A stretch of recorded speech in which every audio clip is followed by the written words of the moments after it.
This world is not what you think it is. This world is not what you think it is. But this is a NASA technical manual. MIT, the Army Research Laboratory, flying over a flat, non-rotating Earth. Flat Earth with a flat Earth assumption.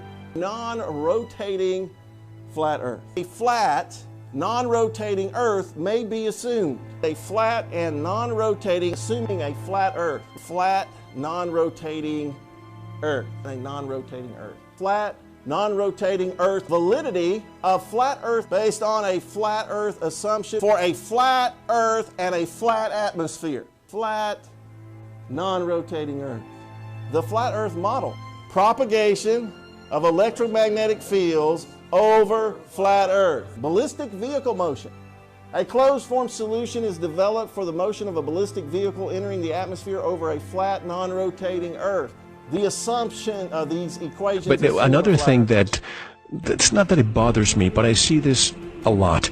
A lot of people who write to me and say, Mel, you're just wasting your energy. There are so many other important things that we should be discussing, and we do, folks. We've had Eric last year. We've had, a few other people. We have Jeffrey Grupp coming in a few days. These are people that I've had before who are talking about this, and I think we should listen. But why do they continue to say we have so many other problems? Why are you focusing on this distraction? Well, if they haven't looked into it at all, I can see how they would think that way, and I kind of thought that way years ago as well, that, well, it's just the shape of the Earth. What does that matter? Does it really matter whether it's this shape or that shape? So if you think of it on that level, then sure, it seems insignificant, and it seems like it could be a waste of time, even if it was true. But if you think of it a little deeper than that, and you think of it as being the most fundamental lie, is where we are, what we're doing here, the earth beneath our feet, the lights in the sky above us, what they actually are.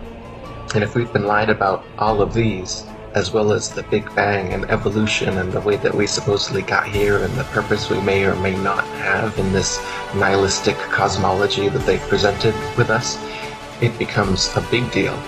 And when you look at the potential for a truth like this, a truth that has been suppressed for 500 years now, the flat earth truth, if that gets out and it is shown that every government, every university, every pundit, every television station is lying knowingly and censoring this truth, what happens when it actually gets out?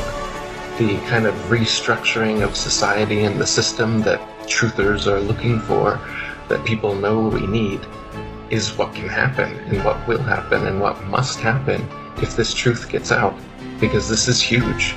It is the truth. I guarantee anyone who's never heard of this before, look into the flat earth.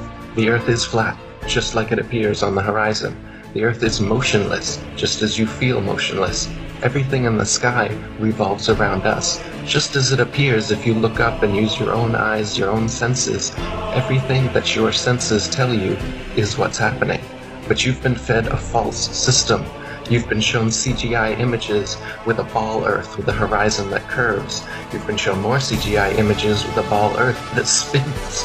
You've been shown planets that spin like billiard balls around each other in many different directions at many different speeds simultaneously. You've been shown all these things in CGI format. You've had Freemasons lie to you and tell you they've seen it for themselves, but you've never seen it for yourself. You've just been lied to and shown pictures, and you believe those. It's not science. Science, in fact, shows that the Earth is flat and motionless, and there are hundreds upon hundreds of proofs and experiments that have been repeated throughout history for hundreds of years, but you haven't been taught them in school because they don't want you to be taught that in school. They show you a spinning globe on your first day and tell you that gravity keeps water and buildings and people stuck to the bottom of that thing, and they repeat it until you believe it, your parents believe it, your grandparents believe it. 500 years ago, people were believing it. They even started trying to get people to believe it thousands of years ago, but it didn't pass until about Copernicus in 1500s when this really started to take shape. So the reason that some of the pseudo-truthers, so to speak, or just mainstream sheeple don't want this to get out and say that it's a distraction is because they don't know how far-reaching the implications of a truth this deep actually surfacing would be. It's like holding a balloon underwater. When you let go, that thing's just gonna rush to the surface, the water's gonna go flying, and that's what we need. It's exactly what we need. So, that's what I'm working towards doing. Hey man, you ever look into flat Earth? 200 Proofs Earth is Not a Spinning Ball by Eric Dubay. 1. The horizon always appears perfectly flat 360 degrees around the observer regardless of altitude. All amateur balloon, rocket, plane, and drone footage show a completely flat horizon over 20 plus miles high. Only NASA and other government space agencies show curvature in their fake CGI photos and videos. 2. The horizon always rises to the eye level of the observer as altitude is gained, so you never have to look down to see it. If Earth were in fact a globe, no matter how large, as you ascended, the horizon would stay fixed and the observer would have to tilt looking down further and further to see it. 3. The natural physics of water is to find and maintain its level. If Earth were a giant sphere tilted, wobbling, and hurtling through infinite space, then truly flat, consistently level surfaces would not exist here. But since Earth is in fact an extended flat plane, this fundamental physical property of fluids finding and remaining level is consistent with experience and common sense. 4. Rivers run down to sea level, finding the easiest course, north, south, east, west, and all other intermediary directions over the Earth at the same time. If Earth were truly a spinning ball, then many of these rivers would be impossibly flowing uphill. For example, the Mississippi, in its 3,000 miles, would have to ascend 11 miles before reaching the Gulf of Mexico. 5. One portion of the Nile River flows for 1,000 miles with a fall of only 1 foot. Parts of the West African Congo, according to the supposed inclination and movement of the ball Earth, would be sometimes running uphill and sometimes down. This would also be the case for the Parana, Paraguay, and other long rivers. 6. If Earth were a ball 25,000 miles in circumference, as NASA and modern astronomy claim, spherical trigonometry dictates the surface of all standing water must curve downward an easily measurable 8 inches per mile, multiplied by the square of the distance. This means, along a 6-mile channel of standing water, the Earth would dip 6 feet on either end from the central peak. Every time such experiments have been conducted, however, standing water has proven to be perfectly level. 7. Surveyors, engineers, and architects are never required to factor the supposed curvature of the Earth into their projects.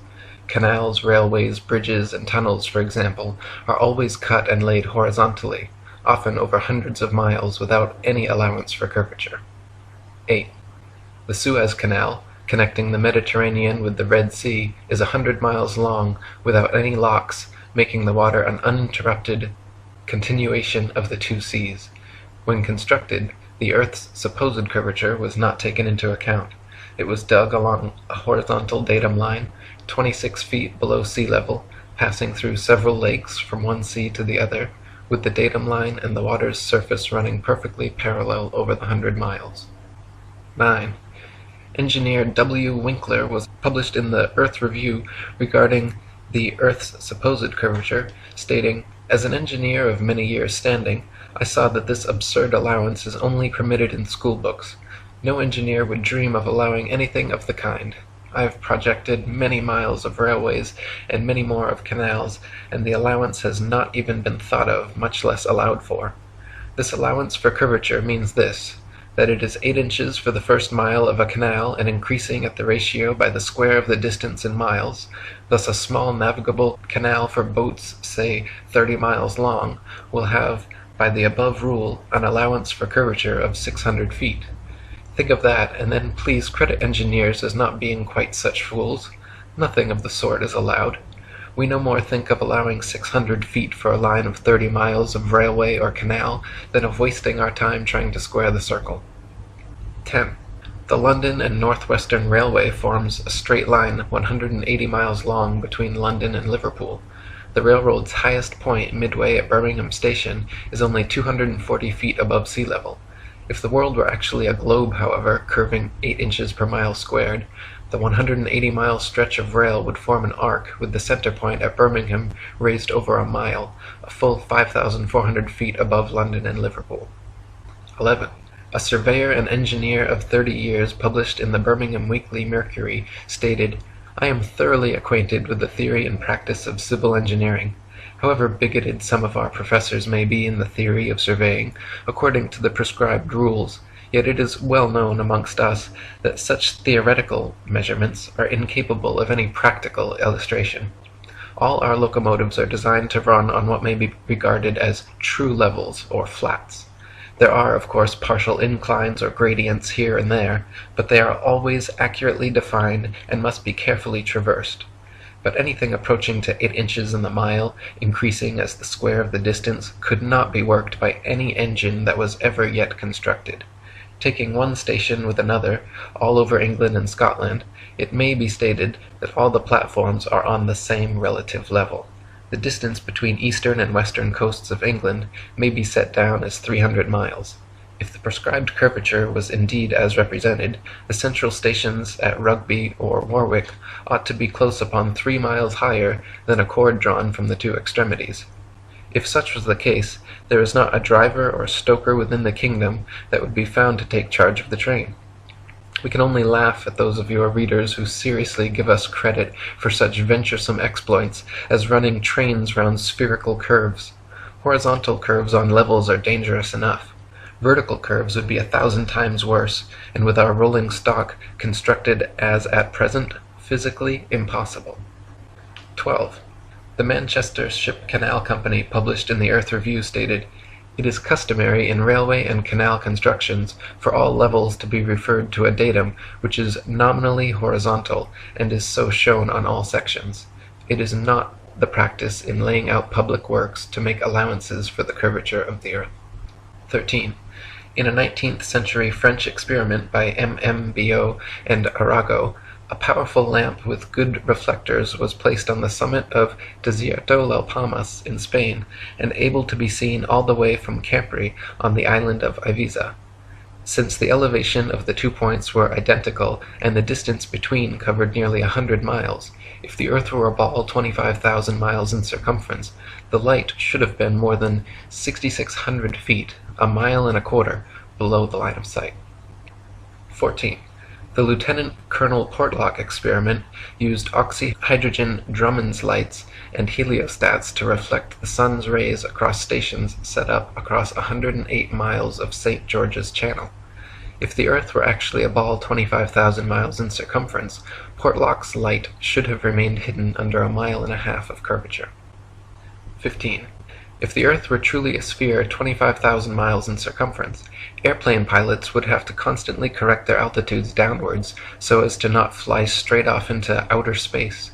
A pilot wishing to simply maintain their altitude at a typical cruising speed of 500 miles per hour would have to constantly dip their nose downwards and descend 2,777 feet, over half a mile, every minute. Otherwise, without compensation, in 1 hour's time, the pilot would find themselves 31.5 miles higher than expected. G'day guys. How you going? Just a fellow PPL, Oh yes. you know, yeah, but yeah. Casey, how are you, mate? Nice to meet you. Pleased to meet you guys. Yeah. Guys, I'm going to ask you a question. Yeah. I've been flying, Yeah. and I've come to the conclusion Yeah. there is no curvature. I never allow for curvature. There's no way there's curvature. We're round and flat, aren't we? Definitely. We are, aren't we? Flat as a Thank pancake, you, mate. sir. Flat as a pancake. We're so, and the outer ring is south, Yeah. and so north must be in the middle, correct? Possibly. That Yeah. would be the only way that a Yeah. magnetic compass works on a flat plane. You might be onto something there. Yeah, Might be but onto something. you're not having me on. We No, are. no, no, We're round and flat, Flat aren't as a we? pancake, mate. Yeah. There you go. Thank you, man. No worries. You made my day. Only the people at Jits don't know that. But, Yeah. yeah, well, There you you know, go. I tell a few people, especially some close mates, even Yeah, though yeah, even though I'm a pilot, Yeah. they laugh their heads off at me. That's Think I'm it. an absolute nut job. Ah. Nah. Hey, thanks, guys. No worries, mate. Cheers. Thank you. 16. The experiment known as Airy's failure proved that stars move relative to a stationary Earth and not the other way around. By first filling a telescope with water to slow down the speed of light inside, then calculating the tilt necessary to get the starlight directly down the tube, Airy failed to prove the heliocentric theory, since the starlight was already coming in the correct angle with no change necessary, and instead proved the geocentric model correct. 17. Olber's paradox states that if there were billions of stars, which are suns, the night sky would be filled completely with light. As Edgar Allan Poe said, "Were the succession of stars endless, then the background of the sky would present us a uniform luminosity, since there could exist absolutely no point in all that background at which would not exist a star." In fact, Olber's paradox is no more a paradox than George Airy's experiment was a failure. Both are actually excellent refutations of the heliocentric spinning ball Earth model. 18. The Michelson, Morley, and Sagnac experiments attempted to measure the change in speed of light due to Earth's assumed motion through space. After measuring in every possible different direction in various locations, they failed to detect any significant change whatsoever, again proving the stationary geocentric model. 19. Tycho Brahe famously argued against the heliocentric theory in his time, positing that if the Earth revolved around the Sun, the change in relative position of the stars after 6 months' orbital motion could not fail to be seen. He argued that the stars should seem to separate as we approach and come together as we recede. In actual fact, however, after 190 million miles of supposed orbit around the Sun, not a single inch of parallax can be detected in the stars, proving that we have not moved at all. 20. If Earth were truly constantly spinning eastwards at over 1,000 miles per hour, vertically fired cannonballs and other projectiles should fall significantly due west. In actual fact, however, when this has been tested, vertically fired cannonballs shoot upwards an average of 14 seconds ascending, 14 seconds descending, and fall back to the ground no more than 2 feet away from the cannon, often directly back into the muzzle. 21. If the Earth were truly constantly spinning eastward at over 1,000 miles per hour, helicopters and hot air balloons should be able to simply hover over the surface of the Earth and wait for their destinations to come to them. 22. If Earth were truly constantly spinning eastward at over 1,000 miles per hour, during the Red Bull stratosphere dive, Felix Baumgartner, spending 3 hours ascending over New Mexico, should have landed 2,500 miles west into the Pacific Ocean, but instead landed a few dozen miles east of the takeoff point. 23. Ball believers often claim gravity magically and inexplicably drags the entire lower atmosphere of the Earth in perfect synchronization up to some undetermined height, where this progressively faster spinning atmosphere gives way to the non-spinning, non-gravitized, non-atmosphere of infinite vacuum space. Such nonsensical theories are debunked, however, by rain, fireworks, birds, bugs, clouds, smoke, planes, and projectiles, all of which would behave very differently if both the ball Earth and its atmosphere were constantly spinning eastward at 1,000 miles per hour. In some volume, V, and over here is going to be vacuum of equal volume, and we're going to remove the barrier. You know what's going to happen spontaneously, right? The gas is going to fill the available volume once it becomes available.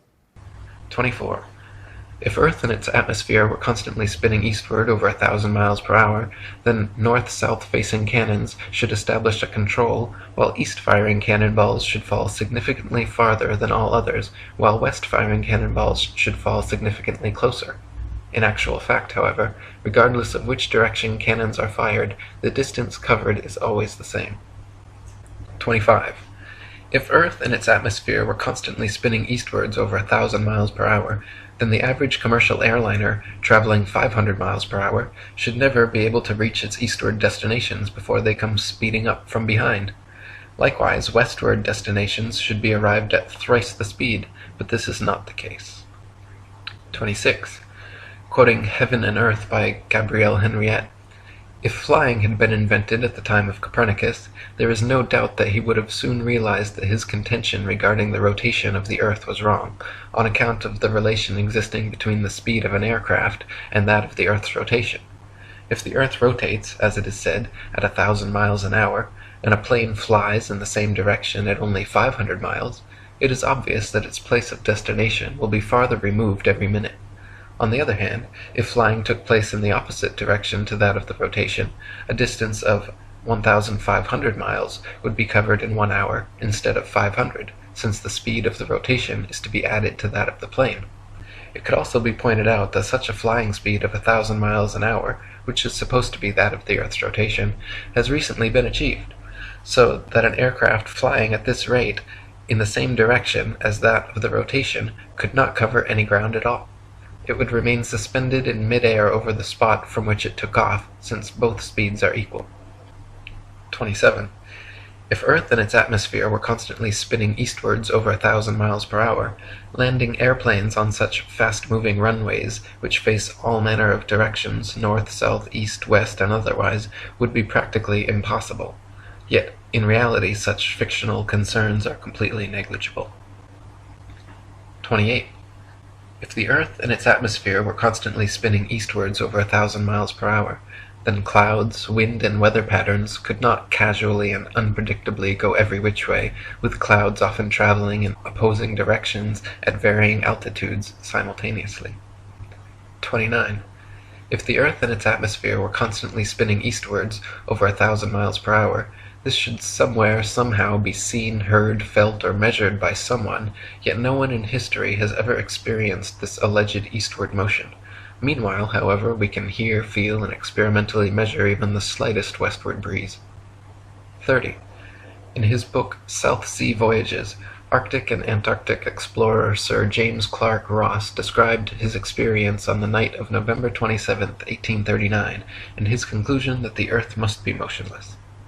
The sky being very clear, it enabled us to observe the higher stratum of clouds to be moving in an exactly opposite direction to that of the wind, a circumstance which is frequently recorded in our meteorological journal, both in the northeast and southeast trades, and has also often been observed by former voyagers.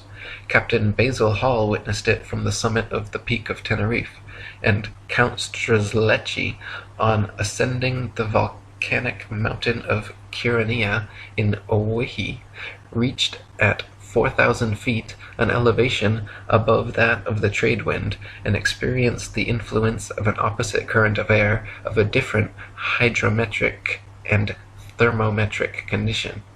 Count Strzelecki further informed me of the following seemingly anomalous circumstance, that at the height of 6,000 feet he found the current of air blowing at right angles to both the lower strata, also of a different thermometric condition, but warmer than the interstratum. Such a state of the atmosphere is compatible only with the fact which other evidence has demonstrated, that the Earth is at rest. 31.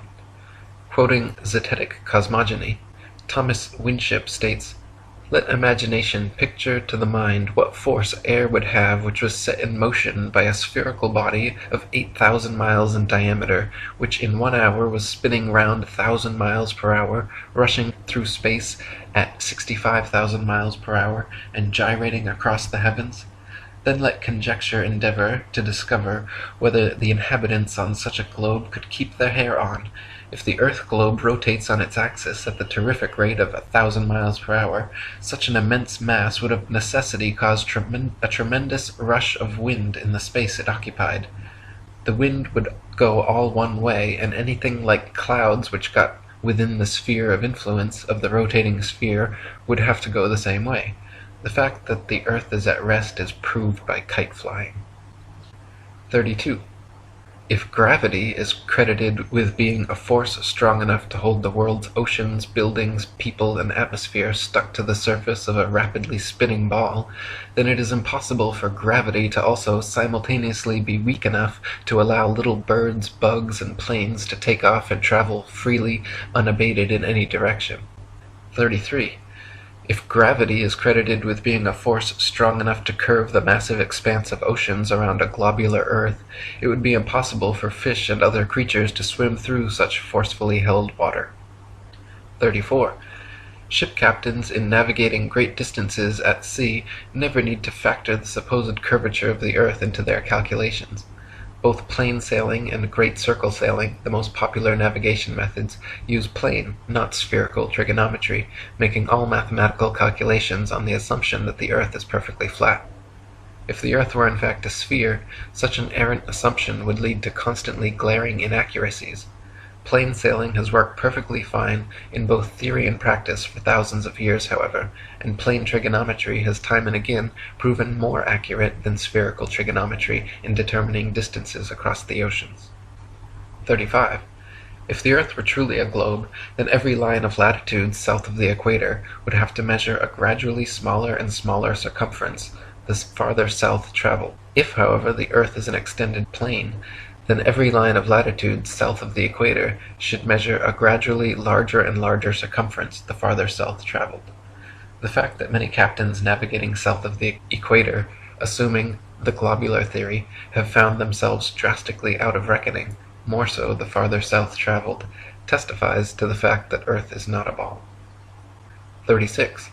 During Captain James Clark Ross's voyages around the Antarctic circumference, he often wrote in his journal, perplexed at how they routinely found themselves out of accordance with their charts, stating that they found themselves an average of 12 to 16 miles outside their reckoning every day, later on further south as much as 29 miles. 37. Lieutenant Charles Wilkes commanded a United States Navy exploration expedition to the Antarctic from 1838 to 1842, and in his journals also mentioned being consistently east of his reckoning, sometimes over 20 miles in less than 18 hours. 38. To quote Reverend Thomas Milner, in the southern hemisphere, navigators to India have often fancied themselves east of the Cape when still west, and have been driven ashore on the African coast, which, according to their reckoning, lay behind them. This misfortune happened to a fine frigate, the Challenger, in 1845. How came Her Majesty's ship Conqueror to be lost? How have so many other noble vessels, perfectly sound, perfectly manned, perfectly navigated, been wrecked in calm weather, not only in dark